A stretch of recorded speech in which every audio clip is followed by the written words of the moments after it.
What's going on, everyone? Welcome to the Monday, January 6th edition of the Ship My Money Show. I'm your host, Adam Scherer. You can follow me on Twitter at ShipMyMoney DFS. First show of the new year for me. And as I've said several times before, going to try and be more consistent about doing these. Just had a lot of stuff going on with the holidays and all of that. But starting on Monday, hoping to have one every day this week.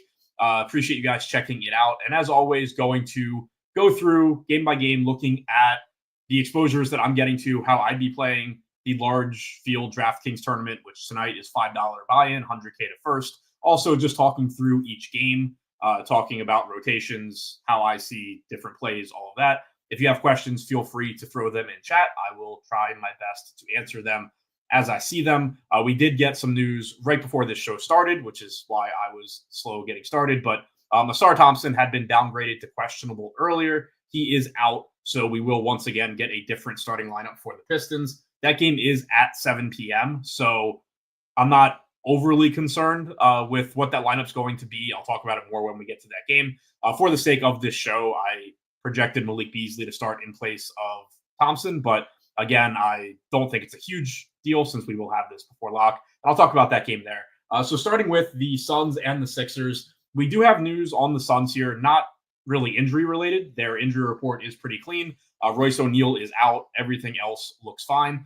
But Bradley Beal moving to the bench. Yusuf Nurkic is back from suspension, but he will also be coming off the bench. Ryan Dunn is replacing Beal in the starting lineup. Mason Plumlee will remain in the starting lineup with Nurkic moving to the bench. I don't have anything from this game. You can see here that the field isn't really projected to have much from the Suns either. 3% Kevin Durant is the highest owned player here from Phoenix. And I mean, I think that's fine. Like, he should play a ton of minutes. It's Kevin Durant. Obviously, any Kevin Durant, Devin Booker that you get to from a ceiling standpoint is going to look okay. But these guys are just correctly priced for their role. And then the other thing that you need to keep in mind is that this is the first game on the slate. And so even though all of the games today start by 8, so late swap isn't as big a deal, depending on what injury news we have gotten by the time the slate starts, you do still want to maintain flexibility. So as, a tiebreaker, penalizing the guys that start early is still a solid strategy. So nothing that stands out here. Again, if you're getting to this game a little bit just because they're really low owned, then it's still a team that has 110 point total. I think that's perfectly fine. But for me, I don't have any Suns exposure right now on DraftKings. On the other side for Philly, we are waiting on a bunch of injury news here. For now, I projected the questionable guys in, but we have Q tags on Kelly Oubre, Joel Embiid, and Kyle Lowry. The Kyle Lowry piece is the least important, but Embiid obviously matters a lot. If he's out, it makes Yabusele look better. It makes Drummond look better. If Drummond were to start, it makes him look a lot better. If Yabusele starts, he, of course, looks a lot better. And then Drummond off the bench is still maybe playable. Kelly Oubre has been out the last few games, and we've seen a variety of starting lineups in his place, in part because of who else has been out. If you were to get Embiid in, Lowry in, Oubre out, you are probably getting one of Lowry or Yabusele starting. Yabusele, in that case, starting alongside Embiid. If you were to get multiple guys out, obviously that changes things as well. But for right now, with everybody projected in, I'm not getting to much of the Sixers here. The only guy the field is really getting to is Joel Embiid. He's getting 20% ownership at 9,600. I think he's a good play. I saw Choke Oldham mention it before the show started that he thinks Embiid looks great. I don't really have a disagreement as far as Embiid himself. He is obviously really, really good. He's likely to play 33, 34 minutes, assuming that the game's competitive. He has a nice matchup here against Mason Plumlee, who I have no idea why he's starting in place of Nurkic.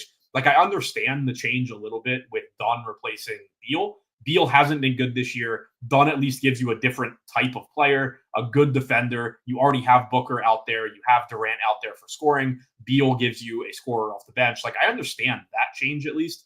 Plumlee is not as good offensively as Nurkic. He's not as good defensively as Nurkic. I have no idea why Plumlee's starting, but it's certainly not a bad thing for Joel Embiid here. It is a really good matchup. I think the reason that I'm not getting to Embiid is twofold. One, you have Giannis on this slate with no Middleton. You have Wemby on this slate. I am getting to a lot of Wemby. I'm not positive how much Giannis I'm getting to. But either way, those are two guys at the center position. Giannis, obviously, you can roster a power forward as well. But I do have a pretty decent gap in projection between them and Embiid as far as pay-up guys go. Also, there is a center that I'm getting a lot of that I'll talk about later. I'll tease that one a little bit, but it's just taking a lot of my center allocation. And it's somebody that I'm a lot higher on than the field. And so I think that is just costing me some Embiid as well. And then the third thing is also what I mentioned before, where I do have a little bit of a penalty on guys in the first game of the night, just because it does limit my ability to swap both for injury news that comes later, and then also just to swap with more information later on, and re-optimize my lineups. The more you have of guys from this game, obviously, the more limited you are on doing that. So I think those three things are what are kind of holding me back a little bit on Embiid, but certainly one of those guys where I like the matchup. He is very good, obviously. Individually, it kind of just has to do with how the rest of the slate looks for me. So I wouldn't fault anyone for getting to him. Beyond that, Paul George, Tyrese Maxey, both of these guys should play a lot. Maxey, I projected for 38 minutes. I went 35 to George. 8,600, certainly a reasonable price on Maxey. 7,100 is reasonable on George. We have seen him struggle a bit when he's played with Joel Embiid this year, and that's not surprising given how much of a production vacuum Embiid is, and also that Embiid's missed a lot of the season. Keep in mind that when you have star players kind of join in the offseason, it does typically take a nice chunk of the season for them to kind of figure out how to coexist. And in this case, Embiid just took the beginning of the season off. So they've only played 13 total games together. In those games, Paul George only averaging 1 DraftKings point per minute. So, by the end of the season, I think that number is probably higher. That doesn't mean that starts today, though, because there is a legitimate reason for it, given that Joel Embiid is just going to dominate offensive production when he plays. So another team that isn't a big priority for me, I do think that Embiid is the first guy that I would want to get to here. Moving on to Portland and Detroit, another 7 p.m. game, but I do have quite a bit more exposure to this one because the Blazers are running a really tight rotation recently. In their last game, they only ran an 8-man rotation. I didn't quite project that here, but I did project them to give a lot of minutes to their main pieces. Jeremy Grant is still out. Matisse Thybulle still out. DeAndre Ayton is probable. Nobody else relevant on the injury report. We saw Denny Avdia start in place of Jeremy Grant in the last game. He played like 42 minutes. I obviously didn't project 42, but I did go to 36.5.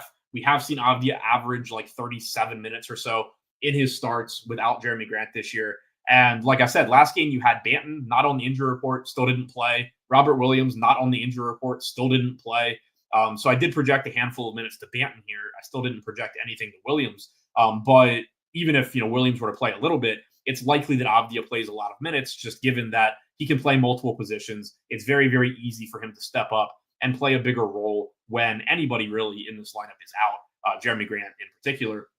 So I am getting to about 50% Avdia. Field is at 26%. He is getting more expensive at 6,600. So I do understand why the ownership is a little bit lower than it has been on slates recently. But Avdia is still a solid enough point per minute guy. And another thing to like about him, in addition to the fact that he can just step up and play a lot of minutes because he can play a variety of positions, is also that he's not a completely scoring dependent player. And so that does make it so you don't necessarily expect as much of a drop-off when he moves into the starting lineup as you get from some other players. A lot of guys, they produce at a high level off the bench, and then you move them into the starting lineup with somebody like Anthony Simons, and their production really goes down. Here, for one, you have Avdia replacing Jeremy Grant, who is a high-usage guy, so you don't expect his usage to necessarily drop off all that much anyway, but he still has a 21.8% usage rate with Simons on the floor this season. But he's also somebody that can contribute rebounds. He contributes assists, 15.9% assist percentage when he has shared the floor with Simons, 12.5% rebounding percentage, 1.1 blocks per 100 possessions, 1.7 steals per 100 possessions. So he just gets it done in a variety of ways. And in the minutes he's played with Simons on the floor, still 1.03 DraftKings points per minute so far this season. So I think Avdia looks pretty good. Anthony Simons at 6,400, getting 25% ownership. I'm a little bit below that at 15%, but I do still think he looks good. He's another one where he has the potential to play 40 minutes tonight. We saw that in Portland's last game. I didn't project it here. I went 36.5 again, but like I said, I gave 8 minutes or so to Banton, who wasn't in the rotation last game. If they just go with that rotation again, you're probably getting 38 plus from Simons. So I might actually tack an extra like half minute or so onto him because I see that I'm not getting as much as the field, and I don't want to end up low on Simons just because of an arbitrary like 36.5 versus 37 projection. I think he looks good at 6,400. There should be a lot of minutes there. The matchup is solid against Detroit. Obviously, he's a high upside, high usage option. 0.98 DraftKings points per minute overall this season, but a 25% usage rate, 25% assist percentage. If the shot is falling, the ceiling is really high. So on the one hand, 25% ownership at a price tag and position where there are plenty of good options. But on the other hand, I think 6,400 is just underpriced for the minutes he can play and the role that he has with no Jeremy Grant. If you take Jeremy Grant off the floor this season, Simon's usage rate does stay pretty similar, right around 25%. Assist percentage actually drops a little bit to 21%, but still between 1 and 1.05 DraftKings points per minute. So he has, seen a little bit of an uptick in production without Grant. And I do think that it makes the ceiling a little bit higher as well.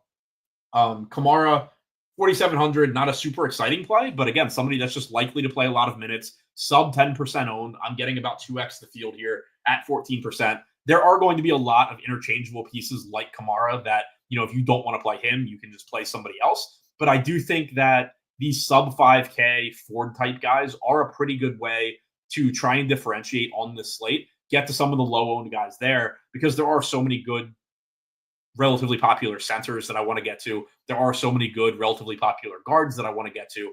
Paying down at Ford and trying to differentiate there makes some sense. DeAndre Ayton getting 8% ownership. I'm at about 5%. 6,300, probably playing 33, 34 minutes here. I think that he looks fine. But again, there are a lot of centers in general and a couple specifically that I really like here that are going to keep me from getting to more Ayton most likely. Sharp, Henderson, Klingon, both all just kind of mixing in. The case for Klingon is that he's $3,200. If Ayton were to get in foul trouble, you are probably getting an uptick in playing time for Klingon.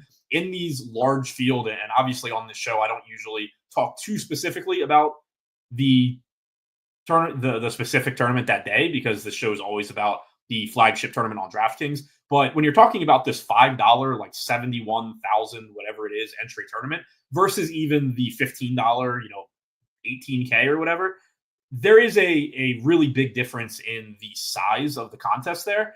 And somebody like Klingon, again, this isn't like advocating for playing a bunch of him. As you can see, I'm not.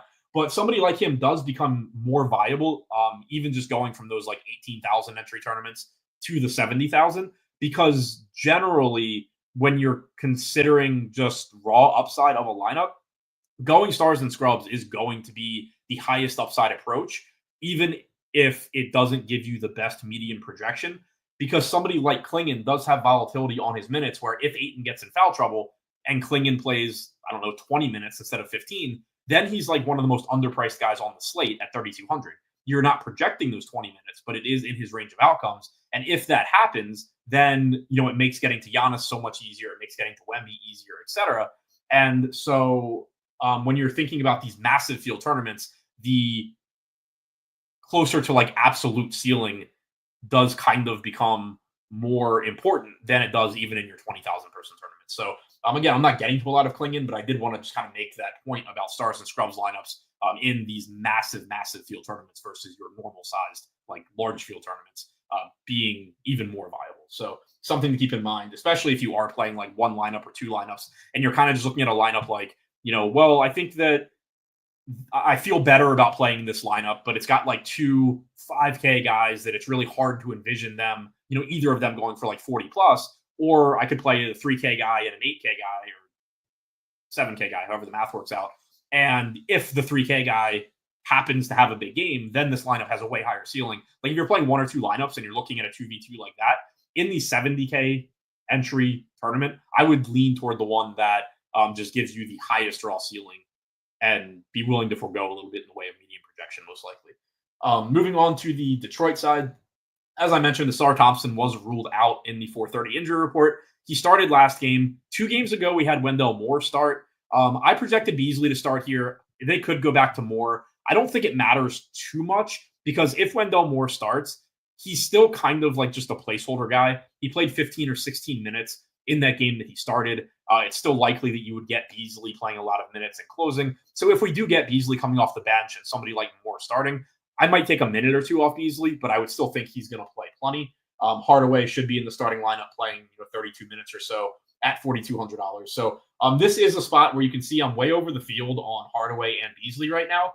Ownership just hadn't updated for Thompson being out. So this is something that probably the field ownership just comes up on $4,200 Hardaway and $5,600 Beasley and gets closer to where I am. My exposure has probably moved back a little bit. So just keeping that in mind. But either way, they are going to project as pretty good values. Beasley should play 30 plus, like Anthony said, whether or not he comes off the bench. The reason that I think he starts here kind of has to do with the fact that Fontecchio is back. Fontecchio missed the last couple of games. And so at least in my head, the more spot start kind of makes some sense just as far as like they need somebody to pick up some minutes and you can throw him in as the spot starter, play him 15 minutes and kind of keep your rotations in check. With Fontecchio back, you don't really need that quite as much. And I think that you can kind of get away with Beasley starting. So I'm leaning that way. But again, this is a 7 p.m. game. It doesn't really matter. We should find out before lock who's starting. And it shouldn't have a huge impact on playing time. Anyway, with Ivy out and with Thompson out, we should see an uptick in playing time for Tobias Harris. I went to 33 and a half minutes. I might end up a little bit higher than that, but I think in that range makes sense. We have seen his playing time increase without Ivy lately. When this team was fully healthy, we had seen Tobias Harris's playing time drop down to like 28, 29 minutes. Played 35 minutes 3 games ago. That was a game that Ivy did play. And then in the 2 games where it's the game where Ivy got hurt, in the 2 games where Ivy's been out, 36 and 34 minutes for Harris. As I mentioned, you do have Fontecchio back here, but you don't have Thompson now. So I do think I might actually end up adding a minute or so onto Harris. But one way or the other, even at 33 and a half minutes, I got to 29%. Field's projected for 27%. He's obviously not the best fantasy producer. He's not the best point per minute guy, but he's not terrible either. And he's only $5,400 because we have a situation where his salary was dropping pretty quickly because of his playing time dropping as a result of the Pistons being healthy. And then suddenly the Pistons are missing Thompson and they're missing Ivy, and the salary hasn't recalibrated yet. So Harris is underpriced here for those guys being out. And then Cade Cunningham, 24% projected ownership. I'm getting the 48% at 9,700. I like him quite a bit here, even though he is expensive. The matchup against Portland is nice. And Cade Cunningham's playing time without Jaden Ivey this year, we have seen an uptick for him. If you look at his average, if you just look at his average playing time in the games that Ivy hasn't played, it's really misleading. He's averaged like 38.3 minutes or something in that range in 5 or 6 games without Ivy. There was at least one overtime game in there, but if you actually go through and look at the games prior to the last 2, so prior to this Ivy injury, if you went through and looked at how many minutes Cunningham played in regulation in those games without Ivy, he was still averaging about 38 minutes per game in regulation. Then 2 games ago, so the first game Ivy was out, Cunningham only played 29 minutes, but he was in foul trouble. He had 5 fouls relatively early in that game. So can kind of throw that one away with, outside of the fact that, if he gets in foul trouble, he'll play less minutes, which is very, very obvious. Then comes back, plays 38 minutes last game. So I projected 37 and a half here. I think that, he could play 38, 39 potentially. He has also averaged about an extra minute and a half per game at home this season. I assume that has to do with Detroit just being more likely to play competitive games at home. But you do also sometimes get coaches that just leave their guys in a little bit longer in their home games. I don't know if that's the case here with Detroit. It probably, like I said, just has more to do with, you're going to get blown out less often at home. But he has played a little bit more at home. He does get a playing time bump without Ivy. And then you also get him playing without Ivy. Like if you put Malik Beasley in place of Jaden Ivey, if you say Malik Beasley is going to soak up most of those Jaden Ivey minutes, that opens up more opportunities for Cunningham.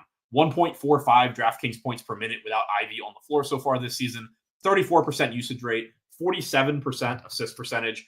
So about as high an assist percentage and usage rate combo as you can really get from anybody. You compare that to when Ivy's been on the floor, 29.5% usage rate, 36.8% assist percentage. So you've seen a big jump in both of those categories when he plays without Ivy. 1.29 DraftKings points per minute in the minutes when Ivy's been on the floor.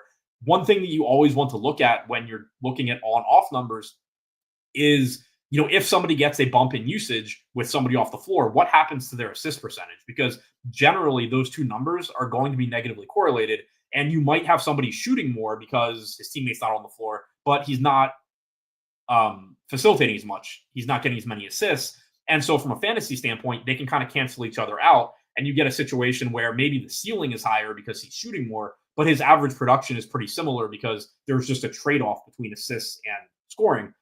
In Cunningham's case, when you take Ivy off, he just does everything more. He just has the ball more. He gets more assists. He shoots more. Everything goes up for Cade Cunningham without Jaden Ivey. So I really, really like him a lot here at 9,700. I think this is one reason, too, that I probably just am not getting quite as much Embiid, in addition to the other stuff that I talked about. You have Cunningham at a similar price point, similar salary, and I just have a higher projection on Cade Cunningham. So I like him a lot here. Outside of those four, I don't have anything. I think Isaiah Stewart is perfectly fine in the same sense that, like, Klingon is fine. Isaiah Stewart should play whatever minutes Jalen Duren doesn't play. If Jalen Duren completely avoids foul trouble, that's probably around like 20-ish minutes for Stewart, but Duren is relatively foul prone. And so, there is upside for Stewart. I'm not getting to him. Again, there is a lot of opportunity cost at center as well, but I projected him for 22 minutes and he's still not showing up for me. But I really like Cunningham. I think Harris looks good. I think Hardaway and Beasley look like pretty good values at their respective salaries. Todd said, I can't tell you who to play, only who not to play, and you're going to want to avoid Hardaway tonight. I mean, that's in general. Like, Tim Hardaway is one of my least favorite guys to play in DFS, period. I assume that means that you have overs on him, which does make me want to play him less. But even, you screwing him with over bets aside, Tim Hardaway has produced 0.58 DraftKings points per minute on 14.4% usage in 503 minutes played without Jaden Ivey on the floor this year. So I will take this opportunity to say Tim Hardaway does suck, and I do not actually want to play him. But he is 4,200. He does have small forward eligibility in addition to shooting guard eligibility. And then the other thing, too, that I mentioned before, only projected for 5% ownership when I ran all this stuff. Let's say he gets to 10, 15% ownership. It's pretty likely that I end up cutting back a little bit and ending up around the field because, he projects well for his salary. He doesn't project like just some slam dunk play because that's not who he is as a player. But it is a good matchup against Portland, and minutes, salary, all that does look pretty good for him. Moving on to Milwaukee at Toronto. No Chris Middleton here for the Bucks, and this does have a couple of big impacts, I think, in a good matchup against the Raptors. One is that just taking Middleton out and I assume replacing him with Taurean Prince, who's a much lower usage guy, is just going to create more opportunities for everybody else, but specifically Damian Lillard and Giannis. But it also is likely, I think, to have an impact on the front court. Andre Jackson Jr. is questionable here as well. I projected him for 22 minutes, I believe. If he is out, it does probably open things up for like AJ Green, Gary Trent. One of those guys is more likely to have a big game. I don't know if either. I assume Green would probably start if Jackson is out, but I don't know for sure. But I think that there's probably going to be an impact on the front court here as well. And you can see that I'm not really getting to it, but I do want to point it out just because it is important, one, for this game, and then two, just to see kind of how they handle it and what happens. Brook Lopez is $5,500 on DraftKings. Bobby Portis is $6,800. So it's difficult to get to either one because Lopez is center only and there's a lot of good centers. And then Portis is still relatively expensive from Giannis being out recently. Portis getting starts, playing a lot of minutes, drove up his salary. But what I wanted to mention is Brook Lopez has not played a fourth quarter minute in any of Milwaukee's last three games. We've seen Portis playing over him. We've seen Green last game played 30 minutes, for example. So I would assume that, Brook Lopez isn't just like banished from the fourth quarter forever, but that is something that with the rotations they've run the last few games, I was projecting Lopez quite a bit lower than I normally do. But then you take out Middleton and obviously it changes everything because you're missing somebody that's playing 26, 27 minutes. You're missing one of their main players. And so I didn't go all the way back to the 32 or 33 minutes that Lopez has averaged without Middleton this year, but I did go back to 30, which is higher than I was projecting him. It still didn't get him into lineups. And then again, with Portis at 28 minutes, still at 6,800, doesn't get him into that many lineups. But I will be interested to see how this rotation looks. As far as guys I am actually getting to, Fields at 35% on Giannis. I'm at 28%. $11,300 price tag. Looks good. Matchup looks good. Giannis is obviously great. Projected him for 37 minutes, which is a minute or so higher than usual, in part because of Middleton being out. Prince, I assume, is going to start. I have him at 26 minutes. He's averaged 28 as a starter so far this season, but I just don't feel completely comfortable that he actually gets to 28 here. I do think that there is still a lot of volatility, particularly if Jackson is in how exactly AJ Green fits in, Gary Trent fits in.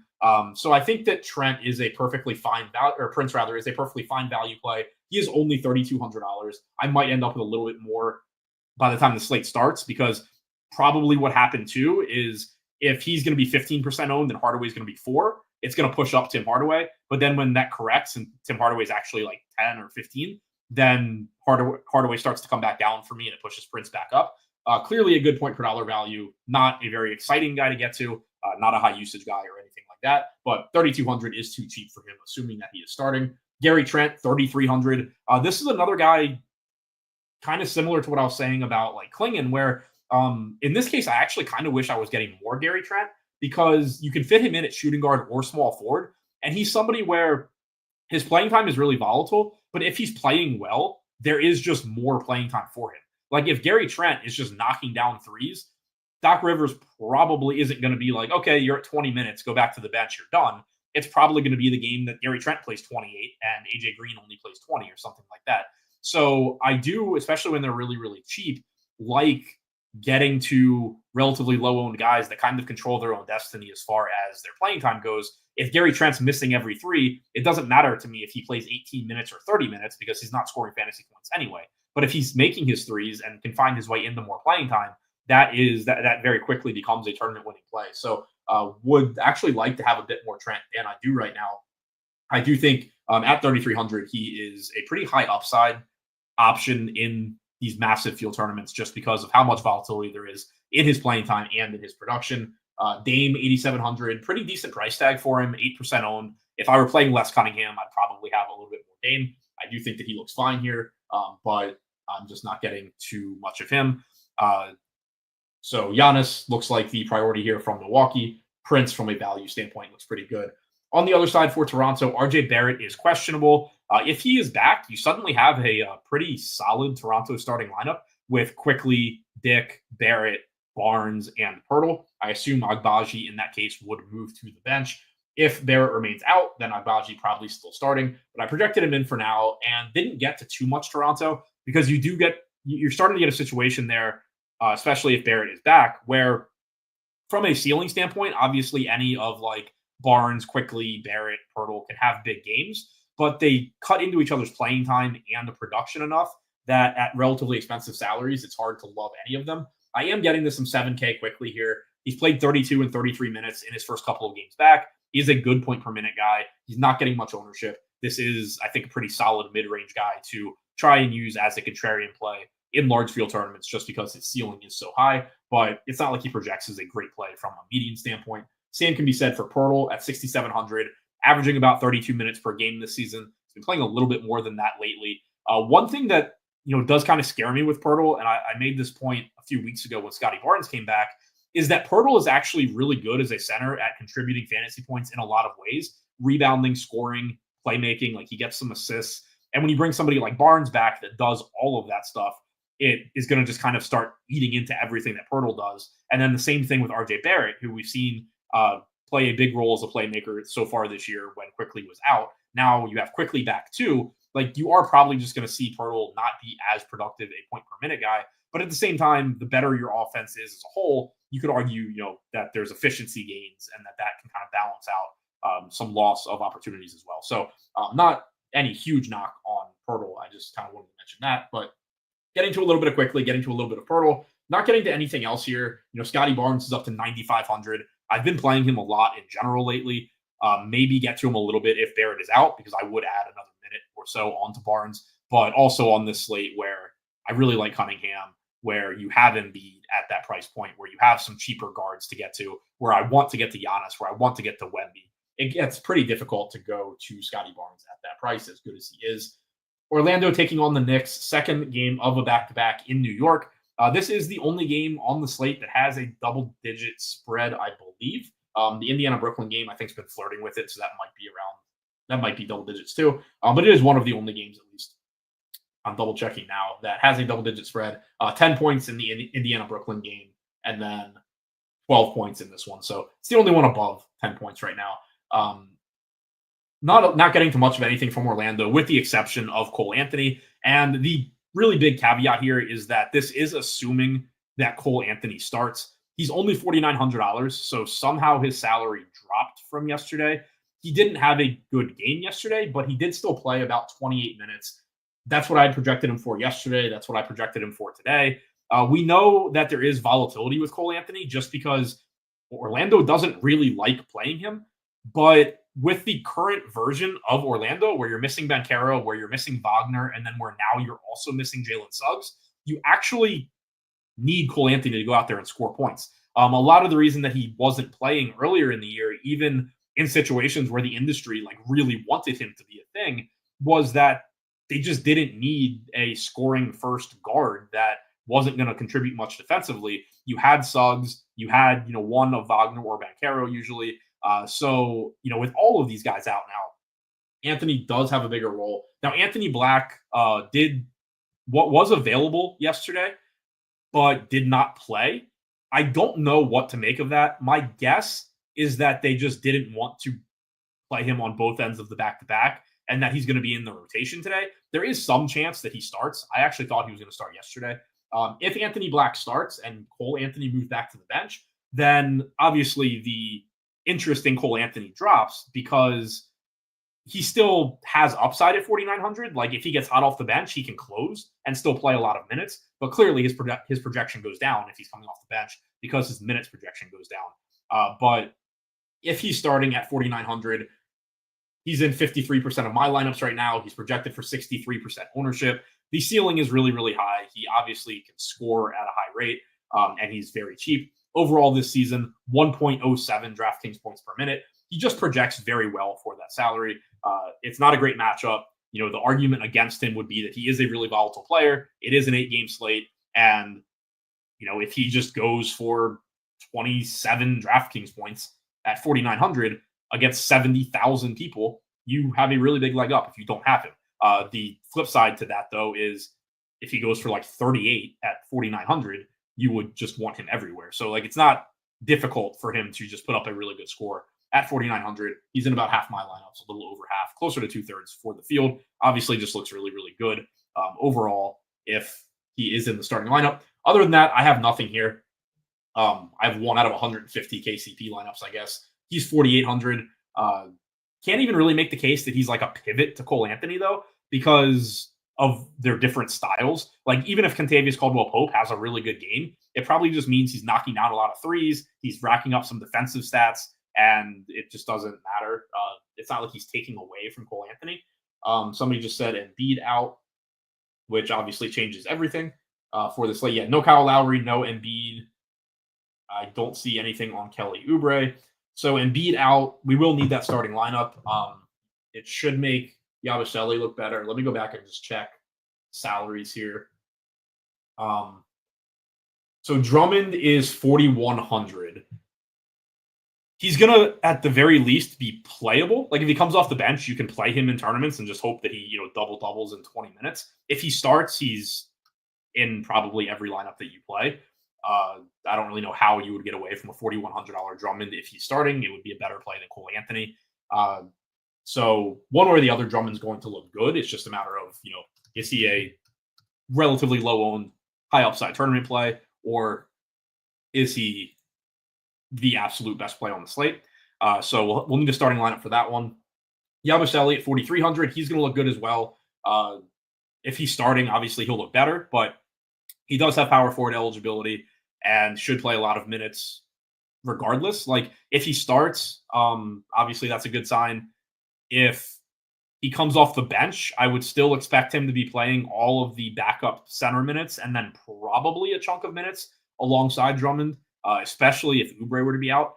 If Oubre's out, there's a pretty decent chance, I think, that you get a starting lineup of Maxey, George, Martin, Yabusele, and Drummond, and then you stagger Yabusele and Drummond. So starting lineup means a lot here, but Yabusele and Drummond are both really, really cheap. Whichever of them is starting is going to be a really good value. If it's Drummond, it's a great value. And then whichever one, if one of them is coming off the bench, they're still playable at the really cheap price tags. Also, it's going to mean more playing time for Caleb Martin, who I'd only projected for 32 minutes. He should play a little bit more now, at least. He's only 4,800. If Oubre is also out, Martin really looks good, should start to play a lot. George maybe plays like an extra minute. I don't think that there's much else that would open up that is like DFS viable beyond that. Like Reggie Jackson is in the rotation now. Eric Gordon's in the rotation now. Council is probably in the rotation now. But I don't think any of that should really matter for DFS. Not 100% on that since I haven't reprojected everything, but I would think that you're looking at the biggest bumps from where they were previously being Caleb Martin, Drummond, and Yabusele. Still, I think waiting on Oubre news, like I said. Now moving back to the Magic and Knicks game, Power said that Knicks recalled Porty, so yeah, maybe that means Cat sits. Maybe it just means nothing. We'll see. 7:30 game. Hopefully we get this news because it certainly does matter a lot. Miles McBride is also questionable. So the one overarching thing to keep in mind is that when Tom Thibodeau runs tight rotations pretty much no matter what. If you start ruling guys out, generally you just give more minutes to the main guys. We did see them. Now this is a 3 and 4 for the Knicks. And we did see them change things a little bit on the back-to-back, but it wasn't by deepening their rotation. It was by cutting the minutes to the starters and then playing Precious Achiuwa a ton. So that was kind of an interesting change. So 2 games ago, the first end of the back-to-back, all 5 with McBride out, all 5 of the Knicks starters played at least 40 minutes in that one. And then the second end of the back-to-back, again with McBride out, they didn't play as much, the starters, but Achiuwa went from like 13 minutes to 27 minutes. So I projected this one for now. I have Cat and McBride projected in, which gets you to like 39, 40 minutes for Bridges and Hart, 36 minutes for Anunoby, 36 for Brunson, 35 for Cat. And they all just become like high upside, low owned tournament plays because they are relatively expensive. The field's not getting to any of it really. I'm not getting to any of it really right now. Brunson's up to 9K, Cat's up to 10K, Hart's up to 8K. Like these guys are really difficult to get to if everybody's in.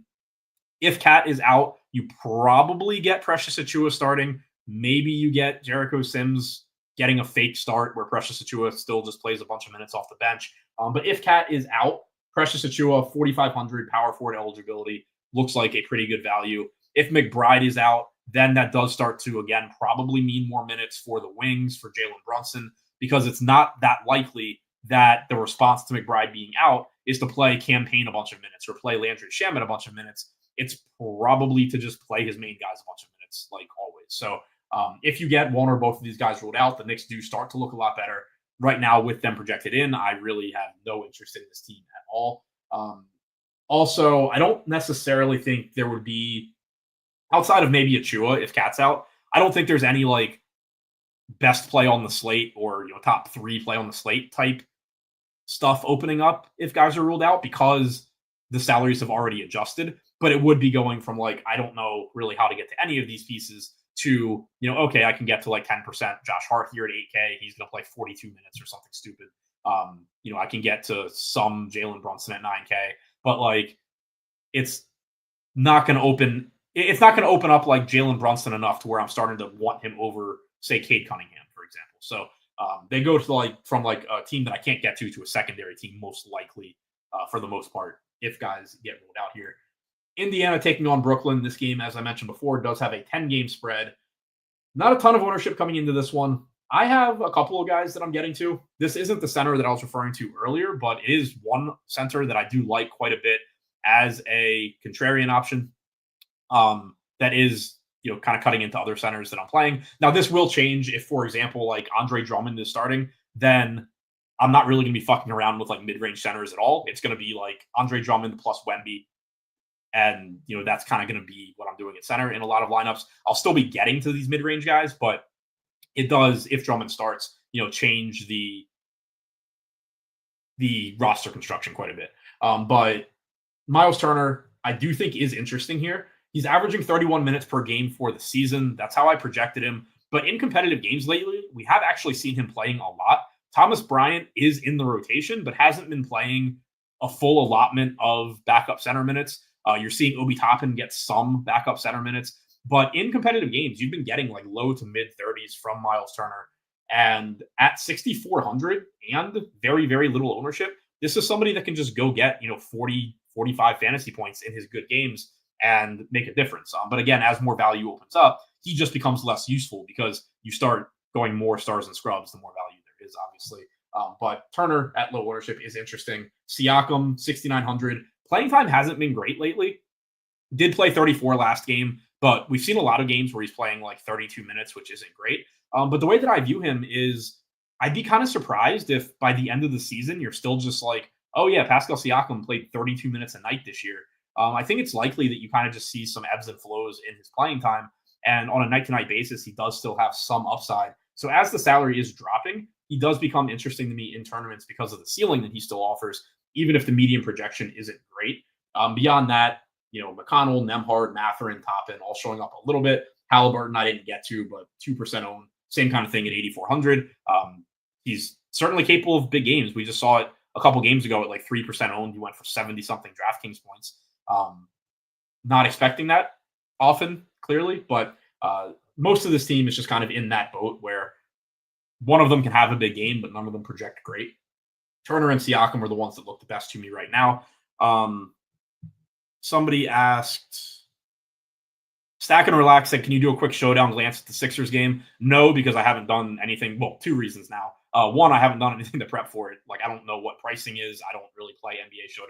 My opinions on it really shouldn't carry much value outside of like talking about rotations and all of that. And then two, with the injury news, I don't even really have a lot of concrete things to say about that game because I don't know who is playing or who is starting.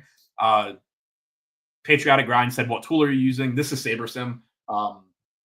This is what I use as far as sim tool / optimizer goes. Highly recommend it. I don't have any sort of deal with them. I'm not getting paid to promote it or anything like that. But it's on the screen because it's what I use, and I'm just showing how I built my lineups. But if you are in the market for an optimizer or sim tool, whatever, highly recommend it. I think it's great. So that's what that is. On the Brooklyn side, another team with Q tags that really, really matter. D'Angelo Russell is questionable. Ben Simmons is also questionable. Clearly, this matters a lot. Cameron Johnson is out. Cam Thomas is out. So you are opening up a lot of usage for whoever is in the starting lineup. D'Anthony Melton, of course, out for the year. Bogdanovich is still out. Those guys have been out. But Cam Thomas and Cameron Johnson being out matters. In their most recent game, you got a starting lineup of D'Angelo Russell, Keon Johnson, Jalen Wilson, Zaire Williams, who only played 22 minutes despite starting, and Claxton. D'Angelo Russell got hurt in the first half. He did not start the second half. In the second half of that one, they replaced him with Tyrese Martin. So don't know what the starting lineup will be if everybody's healthy. Don't know what it'll be if they're out. We haven't seen yet what the starting lineup looks like with Simmons and Russell because Russell came off the bench in his first game with Brooklyn, and then Simmons has been out the last couple of games. My guess at the starting lineup, if the Q tags are in, was Simmons, Russell, Williams, Wilson, and Claxton. That can go a variety of ways. I didn't project a ton of minutes to Zaire Williams, even with him starting. I went to 25 or 26. Went to 26. I still went to 26 on Keon Johnson off the bench. Didn't get to either one of them. I went to 32 minutes on Jalen Wilson. It got him in like 5% of my lineups. The only priority here, if everybody is in, I think, is D'Angelo Russell, 53% projected ownership. He's only $5,500. He is likely to play enough minutes to look good at that salary.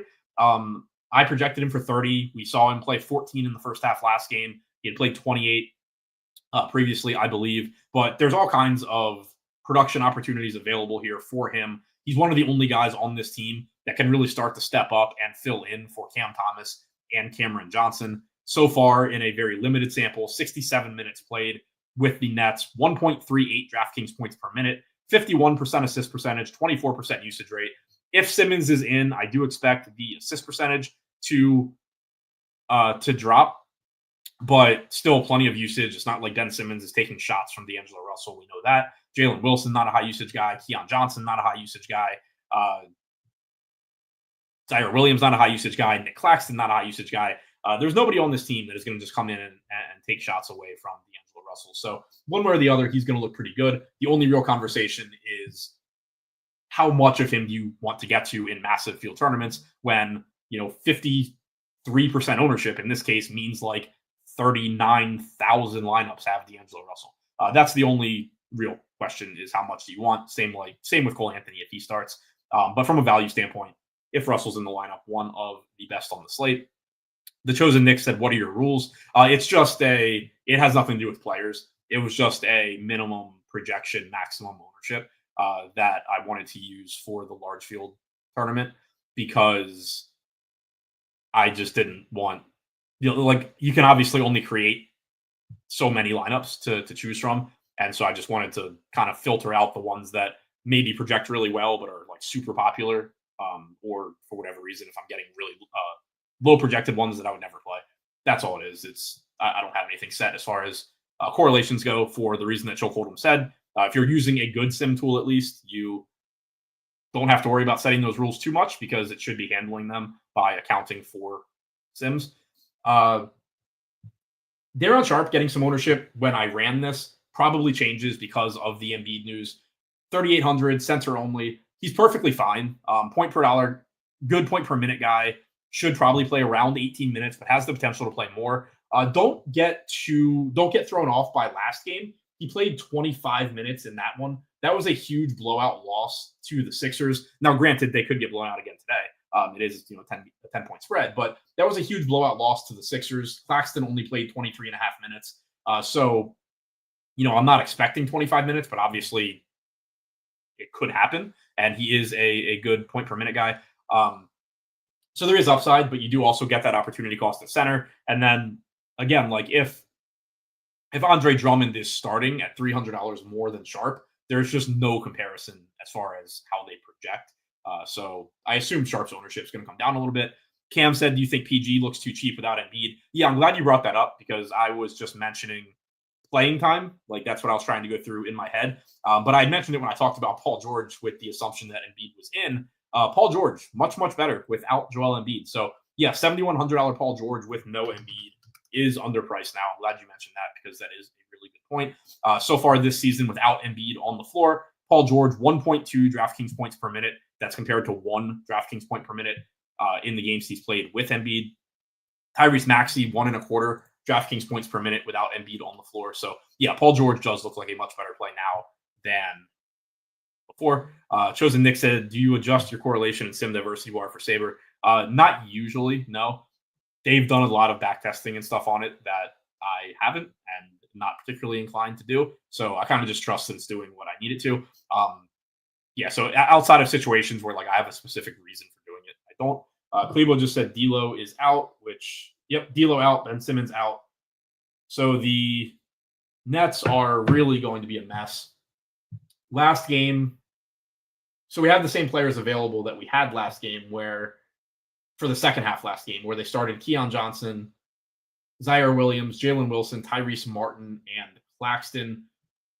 I guess that's going to be the starting lineup today. I don't have any better guess than that. Tyrese Martin is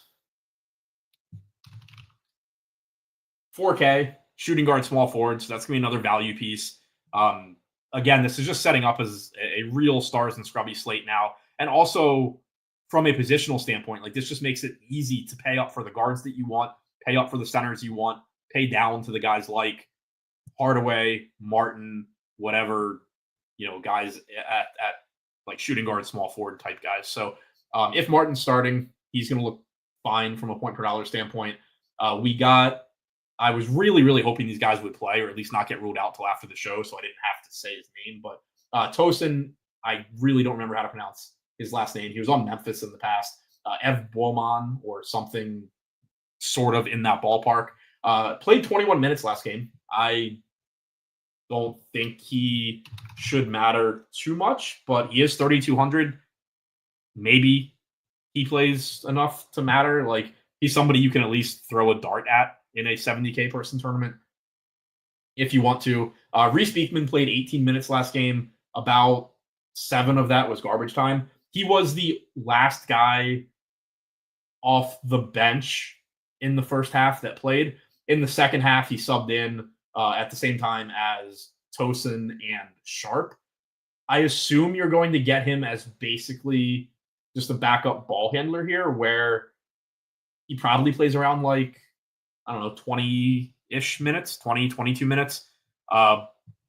Probably not somebody I'll get to, but at the same, by the same token, I just mentioned, you could throw Tosin into a lineup if you wanted to. You could do the same with Beekman. He's 3,100. He is point guard, so there is more opportunity cost there. But if somebody tells you they know what the Nets rotation is going to look like as far as minutes goes, they're lying to you, because one, there are guys on this team that haven't even been on the team for more than a week. And two, we just haven't seen this combination of guys out. Like, if that you would need to find a game where Dennis Schroeder didn't play, Simmons didn't play, Cam Johnson didn't play, Cam Thomas didn't play, and Shake Milton didn't play from earlier in the year. None of those games exist. So it's going to probably be a lot of a hot hand approach here. The best that you can kind of do is, one, look at the second half from last game, like I was mentioning, and then two, just kind of keep in mind the skill sets that different players have. Like, without D'Angelo Russell, without Ben Simmons, anybody that can handle the ball has a leg up here. Keon Johnson, has a leg up from a playing time standpoint. We saw him play 36 minutes in that last game. He played 19 minutes in the second half with no Russell. He should play a lot at 5,300 because he's one of the only guys on this team that can handle the ball whatsoever. Beekman, again, is one of the few guys that can. Jalen Wilson, Zaire Williams as secondary guys, sure, but that's not who the Nets really want the ball in their hands. That's not what their typical role would be. Also, guys like Sharp and Clowney.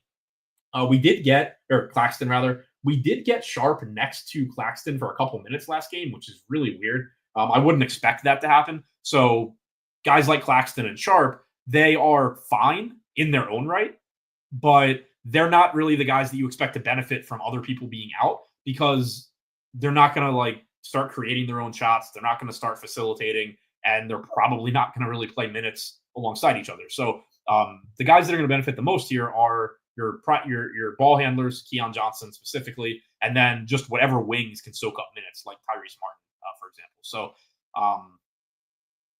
Jalen Wilson should play a lot here. He typically does play a lot when he starts, and so, he should play a lot. But the Nets should be a mess, but there is also just going to be value here because they are so shorthanded. Clippers taking on Minnesota in Minnesota. Kawhi Leonard is back for the Clippers. He played about 20 minutes in his first game back. Ty Lue said that he would not have come back even if the game had been more competitive. I am kind of believing that. Also, though, Ty Lue is a liar. Most NBA coaches are liars. And so I'm not looking at it as Kawhi was definitely hard capped at 20 minutes, because I don't necessarily believe he wouldn't have played 24 if that game hadn't been competitive.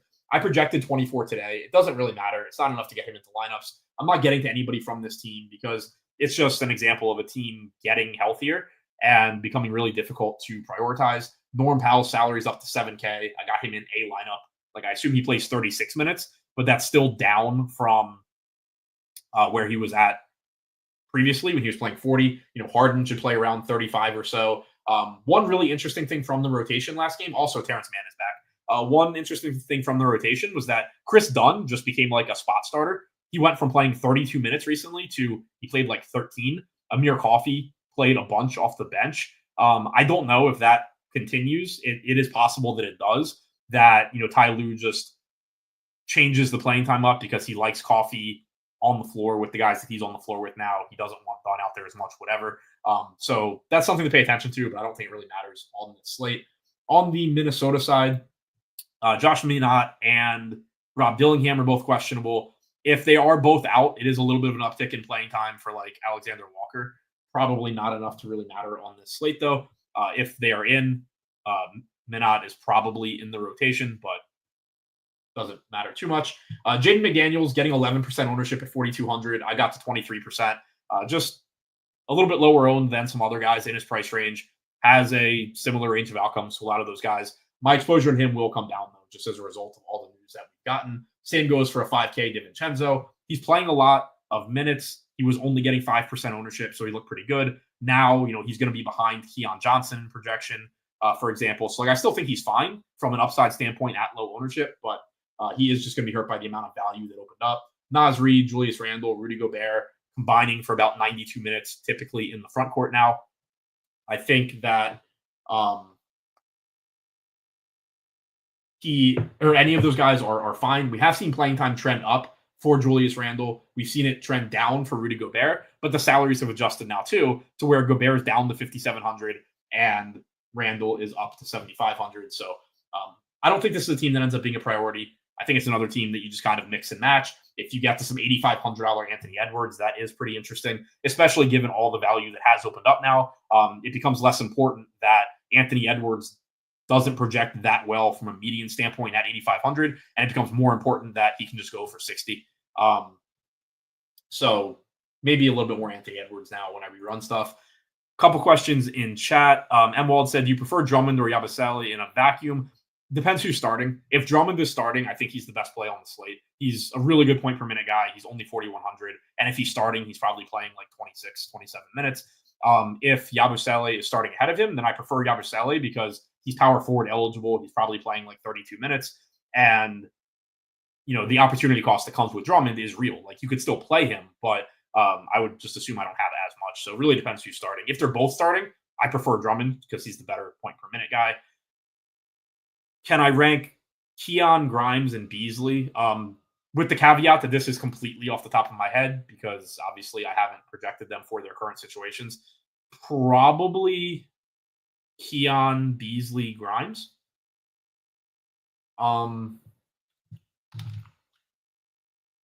The only real negative for Keon is that he is point guard only. But at the same time, you did get a bunch of ownership opening up or exposure opening up with Russell being ruled out.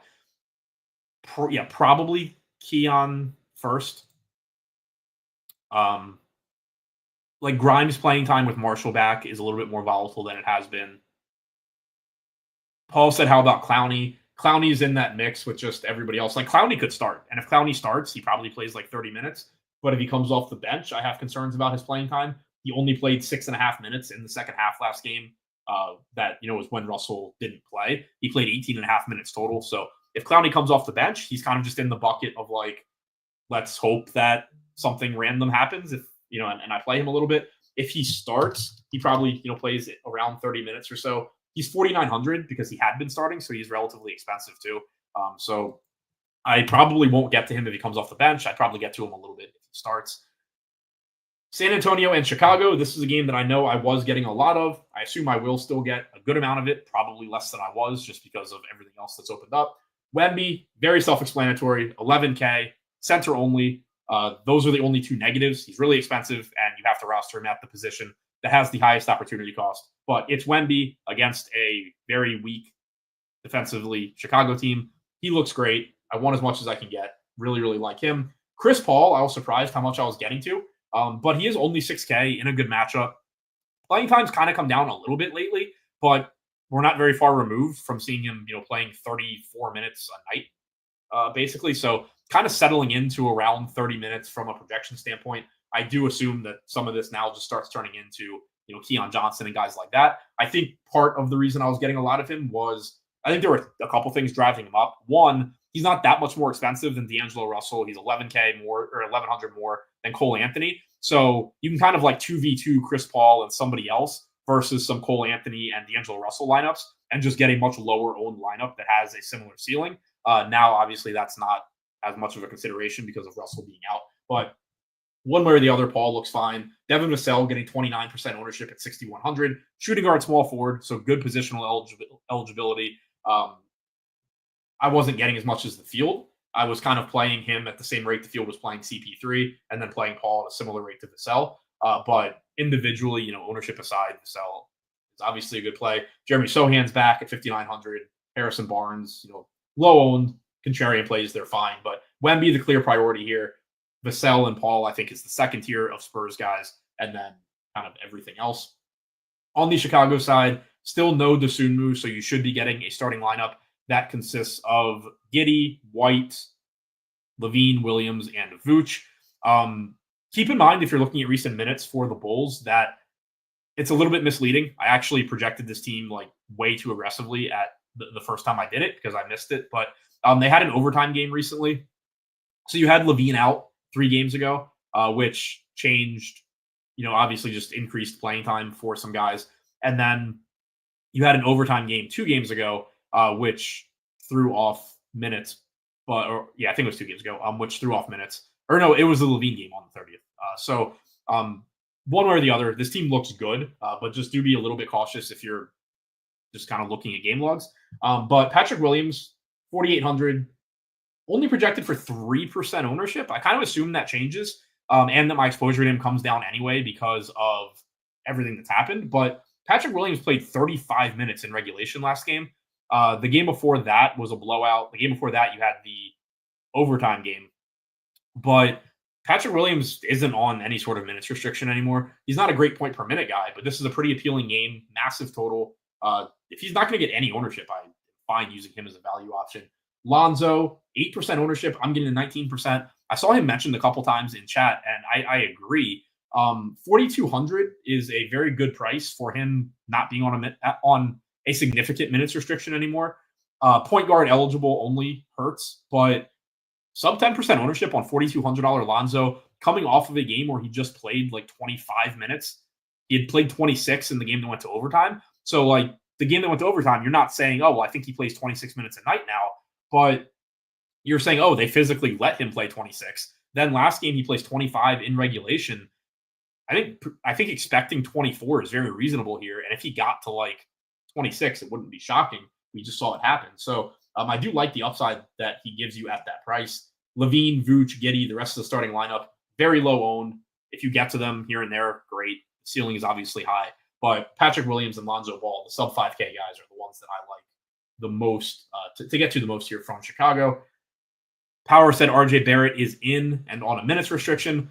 I'll point this out. If he's starting, I'm not projecting much of a minutes restriction. Emmanuel Quickley was on a quote-unquote minutes restriction. They started him and played him 33 minutes in his first game back in a month and a half. So I am not believing that too much. If he's starting. If he comes off the bench, then yeah, that's a very, very clear sign that he's not going to play a ton. But RJ Barrett missed 3 games and was playing full minutes prior. If he starts, I am not listening to the minutes restriction thing, and I'll project him for 33 or 34 minutes, just like I normally would have. Wrapping it up with Dallas and Memphis. For Dallas, we do have Najee Marshall back from suspension. We still don't have Luka. We still don't have Kelly Oubre remains questionable. Karl Anthony Towns and McBride remain questionable, so no help there. So no Luka, no Kyrie. I don't know who's starting here because one, you do have Marshall back, so maybe he replaces Grimes. I projected Grimes to start. Also, you had Hardy start the second half in place of Dinwiddie last game. I don't know if they just make that change here. I projected Dinwiddie, but I went 28 minutes on Dinwiddie. I went 20 to Hardy. I went 31, I believe, 31 to Clay, 30 to Grimes, 24 to Marshall. Didn't really get much of any of those guys. Where I am getting to was the front court. PJ Washington, 6,500, 22% projected ownership. I got the 30%. So not any sort of crazy stand there, but he does just look pretty good. He will look relatively worse now because of all this news, just opening up more value. The players that get hurt the most when you get a slate like this, where you get a lot of value, are the mid-range guys, because what ends up happening is, for the most part, you should be prioritizing players that are either the best point per dollar values or close to it, or the highest raw projected players or close to it.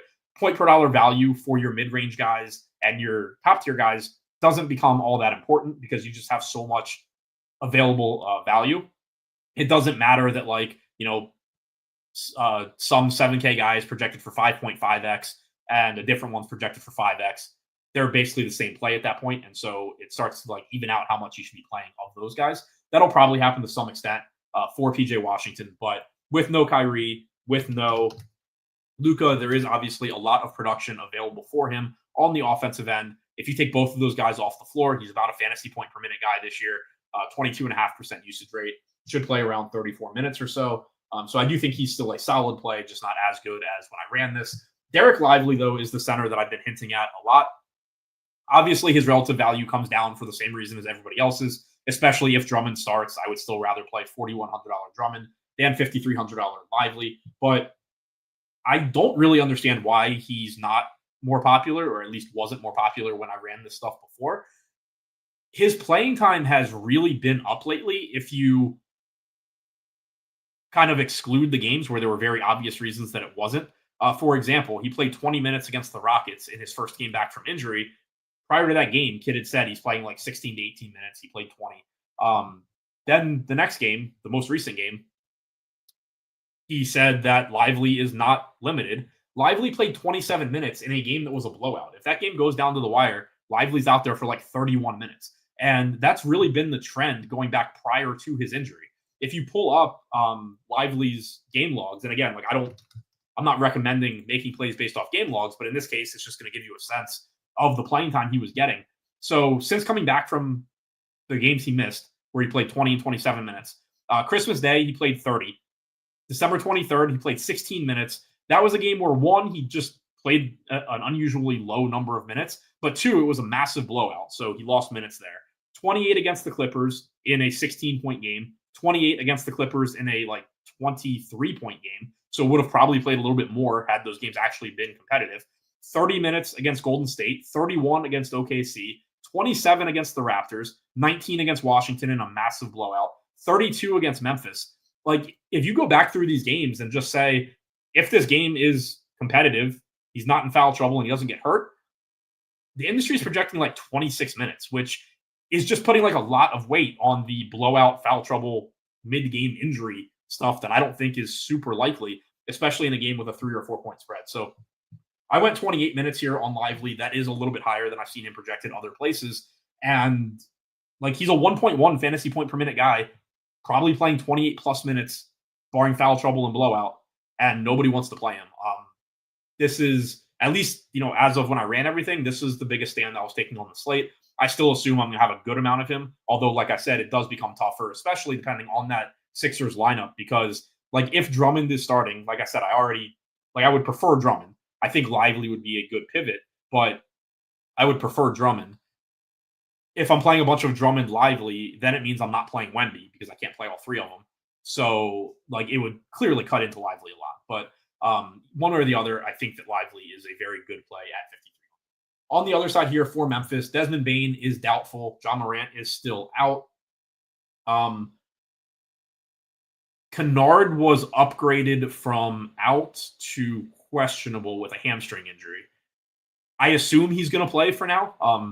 Hopefully we get an update on that, but I projected him in since he was upgraded. Aldama is still out. Smart is still out. Vince Williams is still out. So you have a very shorthanded Memphis team still. Jaren Jackson Jr. should get a lot of usage here. I didn't get to a lot of him because he's up to $9,100, and there were just some other guys that I wanted to play. But the ceiling is certainly high when you're talking about Jaren Jackson Jr. 1 has been playing a ton of minutes lately. I projected him for 34 here. He's been playing a lot. And then he's playing not only without Morant, but now he's also playing without, or most likely playing without, Desmond Bane. He's played 324 minutes without either of them on the floor this year. 1.46 DraftKings points per minute, 34% usage rate in those minutes. So very, very productive. If you just back of the napkin math, 1.46 DraftKings points per minute, 34 minutes, that's a 50-point projection. So, obviously when you're projecting things, you're going to regress it a little bit. But still, very healthy 48 fantasy point projection here for me. I think he's a good play. He does become a little bit easier to get to now too because of the value probably. But he was somebody where I just, for whatever reason, wasn't getting a ton, but still clearly a good play just given the upside and the playing time we've seen. Brandon Clark, power forward eligible at 3,900. He came off the bench last game. We had Edey move back into the starting lineup. But what I thought was really interesting from the Grizzlies rotation in that game, and I think it's likely you see it again here, given how shorthanded they are, is that the center minutes just went to Edey and Clark. And then Jay Huff was playing alongside Clark. You did not get a three-man rotation at center. And so what that means is that I assume Zach Edey is going to play something like 24 minutes. We've seen him kind of eased back in his return from the concussion. He had been playing like 27, 28 minutes typically prior to the injury. And then he's come back and played 20 and 22. So I went 24, could play 26 here, but I went 24 as a medium projection. I assume most of those other 24 minutes are going to Clark, like 22 to Clark, 2 to Huff, and then Huff playing like 14 alongside Clark. So it does make Clark look like a good value if you expect that to happen. If you disagree with me and you think that you're going to get basically a three-man rotation where it's like 24 Edey, 18 Clark, 6 Huff, something like that, then Clark isn't going to look as good, obviously. But I think it's likely we see a similar rotation to what we saw last time. So it does make Clark look like a pretty good value, although, again, not as good a value just because everything else is opened up. Jalen Wells, same kind of thing. 5,300, shooting guard, small forward eligible. Just the playing time makes him look like a good point per dollar value. He's less of a priority now because of everything else that has opened up. Edey at 5,400, same thing. I thought he was an interesting play at only 6% owned because if he just happens to play like a couple minutes more than I'm projecting him for, then he looks really good. But now he is just going to look relatively worse because of everything else. I projected Conchar to start. I don't know if he's starting or not. Memphis could really kind of start anybody in place of Desmond Bane, but I got a little bit of him at 4,700. Mostly, I think Memphis, I still probably get a pretty decent amount of Clark here. I still probably get some Wells, some Edey, but I assume all of those guys come down at least a little bit. Jackson probably actually goes up a little bit for me just because the value's opened up, but kind of a difficult one to talk about just because so much has changed. But I do expect to get to a pretty good amount of Memphis Dallas in general. It's just probably a little bit less than when I ran everything at the start of the show. So that's all I have for you on this one. Ran a little bit long, but there was a lot to talk about, especially with mid-game injuries and all of that. Thanks for checking out the show. Don't forget to hit the thumbs up button, subscribe to the channel. Also, subscribe to Endgame Syndicate using the link in the description below. A lot of good content over there. Just put out a new video last week with Brick75 and Nerdy Tenor talking about some math stuff for NBA that I was working on in Excel. It was kind of a lower level math conversation. It's math that I can do as opposed to math that Nerdy does. So if you're somebody that is looking to improve at DFS but isn't a programmer, check it out. I think there was some good stuff in there. Nerdy and Brick have just put out a couple of videos on dupes as well. We're gonna have a new video coming out shortly with Yuta talking about some NBA, team by team NBA stuff that he's noticed and been paying attention to. So that'll be coming out shortly. So sign up, check all that stuff out. Thanks again for checking out the video, and I'll be back here at the same time.